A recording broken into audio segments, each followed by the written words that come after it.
kahit ilang salita, patungo sa kultura at henerasyon. Uulitin ko po ulit, ibigay ko po kayo ng isang minuto upang mag-isip ng mga salita kapag narinig nyo ang salitang kultura at henerasyon. Okay?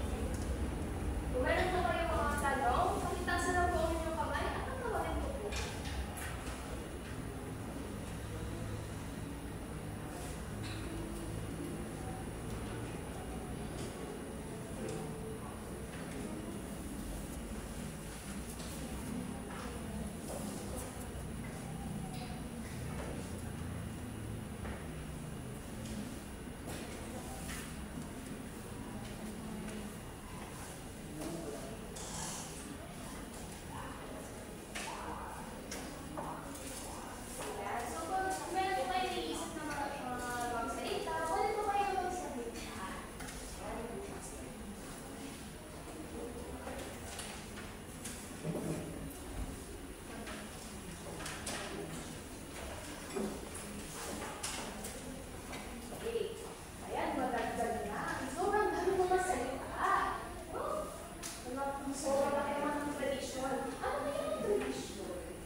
Hindi, isa lang. Yung unang bullet na.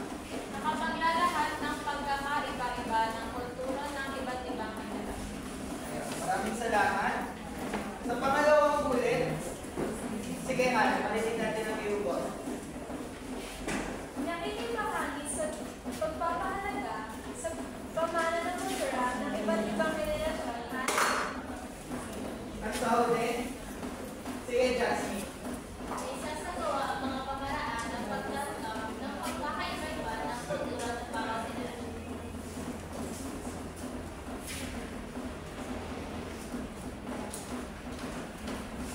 Ano nga ba ang kultura ng isang henerasyon? Ang kultura ay ang mga nakasanayan, mga gawain ng mga tao o grupo sa isang lugar. At ano nga ba ang henerasyon? Ang henerasyon ay ang mga isang grupo ng tao o mga nilalang na ipinanganak sa isang panahon lamang. At ano ang pinagkaiba ng dalawang ito? May gusto bang sumagot? Sige, Karin. Bale po teacher, sa pagkakaunawa ko po, yung henerasyon po yung tumutukoy sa tao, habang yung kultura po yung ginagawa ng mga tao. Ayun, magandang sagot, no? Maraming salamat. So, to simplify it all, ang pinagkaiba ng dalawa ay ang henerasyon ay tumutukoy sa iba't ibang mga tao na pinanganak sa iba't ibang mga oras at panahon. At sa pagbabago ng panahon, doon namubuo o nagbabago din ang kultura na mayroon sa bawat henerasyon. Ano-ano nga ba ang limang henerasyon na dumaan na? Una ay ang baby boomers. Ang baby boomers o ang ating mga lolo at lola. Sila ay ang mga henerasyon na kung saan nanatili silang tradisyonal. Sa mga tradisyonal sa mga pananamit, sa mga pamumuhay. May mga alam ba kayo na tradisyon na isinisagawa pa din ng mga nasa henerasyon na ito ng inyong mga lolo at lola? Iba naman? Sige, marinig natin ang iyong boses. Siguro po sa sarili ko po experience sa nakikita ko sa lola ko, yung pinaka-tradisyon na nakikita ko talaga sa kanya, may hindi ko siya mag-garden. Kung baga, dahil ako sinasabi natin na pag-Gen Z, doon na sila tech-savvy, doon na sila sa mga technology. Yung lola ko po, hindi ko siya masyadong maalam sa mga digital or sa mga gadgets na yun. Kaya, ang nakita ko yung practice sa kanya, lagi kong physical, either lagi ko siya maglalakad, mag-garden ko siya, o ano naman yung office na pero hindi usually digital kinabibisihan. Ayun. Maraming salamat, Faith. Sige, Justin. Base po sa experience, dahil nga po yung mga baby boomers ay sabi natin ang karamihan po sa kanila ay mga konservatibo o mga traditionalist, mga moralidad nila o yung mga values po nila. Isang halimbawa din po ng is yung pag-practice pa rin po ng pagbanggit ng po at po sa mga nakakatanda. And kunwari kung may mga pagtitiban-tiban, may yung mga norms or yung mga nuances katulad na pag-feeling sila magtanong kung may girlfriend or may boyfriend ka na po. Ayun, maganda na. Maraming salamat, Justin.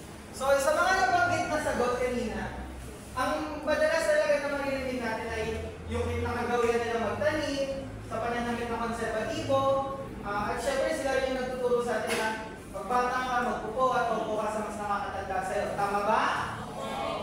At doon tayo dadaling sa sinasabi ng ang mga matatanda madalas nakatuon sa kung ano yung gusto nilang gawin o sa kanilang trabaho at sa mga personal na ugnayan nila sa kanilang buhay. Pwede sa kanilang mga kamag-anak, kaibigan, o mga nakatrabaho. Ang sumunod na henerasyon ay ang Generation X o ang Gen X. Ang Gen X ay ang henerasyon na kung saan nakaranas sila ng transition na mula sa mga analog na kagamitan na patungo na sa mga digital na mga kagamitan.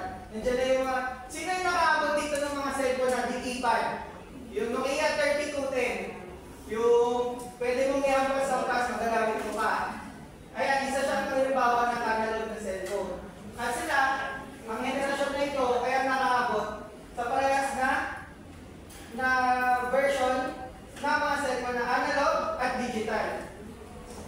Sila din ang henerasyon na pinapangalagaan ng balanse sa pagitan. Anong edad po yung Gen X? Ano po yung range ng sabi natin na Gen X? Mostly ang mga edad na nasa henerasyon na ito ay umabot na sila ng 40 to 55 years old. Ayun. And sila rin ang henerasyon na pinapangalagaan ng balanse ng buhay nila professionally at buhay nila sa personal. May katanungan pa ba? Okay. Sunod naman na henerasyon ay ang mga millennials. Dito na sa henerasyon na ito natatawag na sila ay digital-oriented. Dahil nakasanayan na nilang gamitin ang mga bagong teknolohiya na ginagamit natin hanggang sa kasalukuyan. Sila rin ay kilala bilang mga progresibo at nakatuon sa kanya-kanyang mga responsibilities. Next is ang Gen Z. Sa Gen Z, kung kanina sa millennials ay digital natives,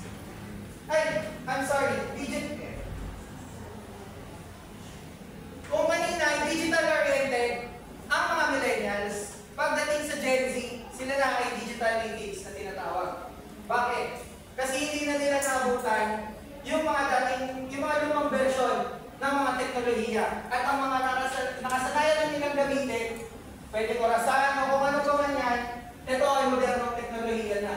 At binibigyan halaga nila ang diversity at mga responsibilidad ng bawat isa sa lipunan. Ang panghuli ay ang Generation Alpha. Ito ang pinakabatang henerasyon na namumuhay sa kasalukuyan. Ang henerasyon na ito ay lumaki sa panahon na kung saan lumalagpag na ang AI at mga mas makabagong teknolohiya pa. Sila rin ay nakatuon sa kanya-kanyang mga digital experience. May nakakaalam ba kung ano ang digital experience? Ang digital experience ay kung ano yung nararanasan ng isang tao sa paggamit ng mga makabagong teknolohiya. May mga katanungan ba? Ay, sige po. Diyan. Ang teacher, question lang po, saan po nanggaling yung mga term na yun? Like, yung boomers, yung Generation Alpha, like, kama po ba ito sa America or sa Western na since English po yung tao sa kanila? Yes, actually, base sa artikulo ni Kasasa at Macrindle, ang mga terminong ginagamit para pangalasin ng bawat generasyon ay isang idea na nanggaling sa mga taga-Western. At inadapt lamang siya sa mga iba't ibang mga region at dito na papasok yung mga terms like yung mga millennial terms or yung mga bagong terminolohiya na naipasok na rin siya sa mga diksyonaryo ngayon. Ano po yung example ng digital experience? Yung isang magandang halimbawa ng digital experience ay ako, gumamit ako ng cellphone. And hindi naman tayo pare-parehas ng mga mararanasan pag gumamit ako ng isang teknolohiya. May isa na maaaring halimbawa si Say ay nahirapan sa paggamit ng cellphone, ngunit ako ay hindi. Dahil ako ay mas nakasanayan kong gumamit ng cellphone at si Say, maaaring nanggaling siya sa isang generasyon na hindi ka sanay gumamit ng isang modernong teknolohiya.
resolusyon na din ang iyong pag-iisip, maaari mo nang ma-determine kung ano yung mas mabuting desisyon at kung saan ka mas mapapabuti. Mahalaga na mahalaga na matutunan natin tanggapin ang pagkakaiba-iba ng bawat henerasyon kasi isa ito sa daan patungo sa pagkakaunawaan ng iba't ibang henerasyon. Di ba nabanggit nyo kanina, tulad ng example ni Nika na kung saan ang mother niya ay okay lang naman suot siya ng mga medyo revealing na mga damit at ang lola niya naman ay gusto ng konserbatibong damit. And dahil nagkakaroon siya ng dilema sa halimbawa na yun, ay nagkakaroon siya ng mga tanong sa isipan na sino nga ba ang dapat sundin. And gusto niya, ibig sabihin, may idea sa kanya na gusto niya sundin ang parehas na panig. And dahil nga sa mga katanungan na yun, ay papakita niya ang respeto sa parehas na henerasyon. And doon ay papakita na nauunawaan niya kung bakit gano'n ang kagustuhan ng kanyang nanay at ng kanyang lola.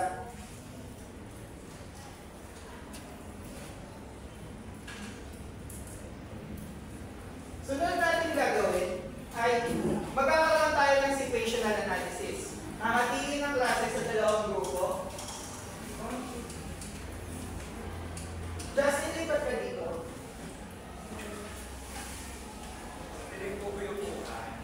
Hindi, lipat na lang sa upuan.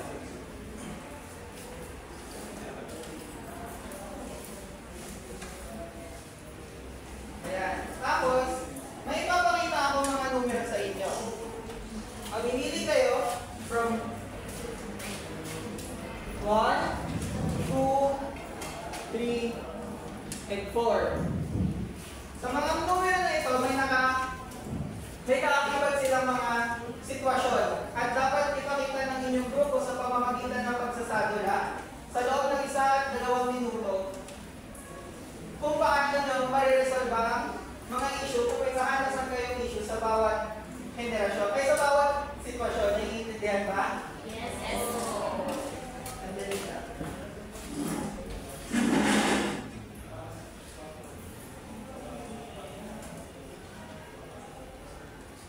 Ayan.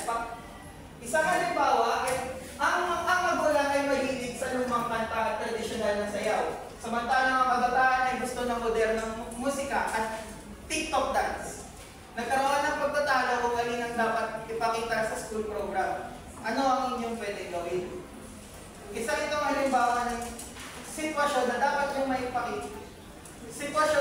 maipakita ng inyong grupo. Naiintindihan ba? Sino grupo ang gusto muna mamili? Sabi ko, Sige po. Anong pipili ko doon. Ako, sa 1, 2, 3, 4. Rico. Sige, number 3. 4. Hirap na.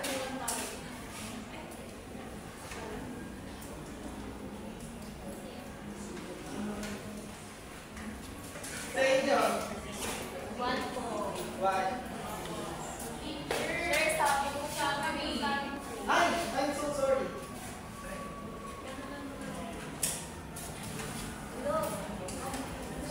Tulog.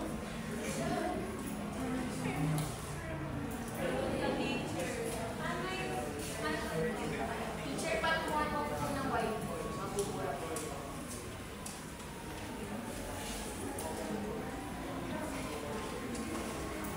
Sige, number 3 tapos kayo. 1 Is po. 1. So, magkakaroon ng 30 segundo hanggang 1 minuto na pagtutulog sa bawat grupo at pag-usapan kung ano ang gagawin. Teacher, nalalagyan.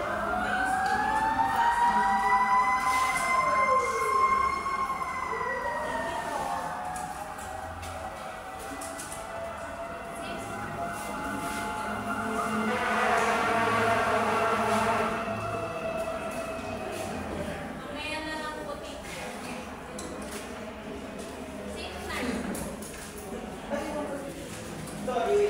For group, sa dinamika is number 3.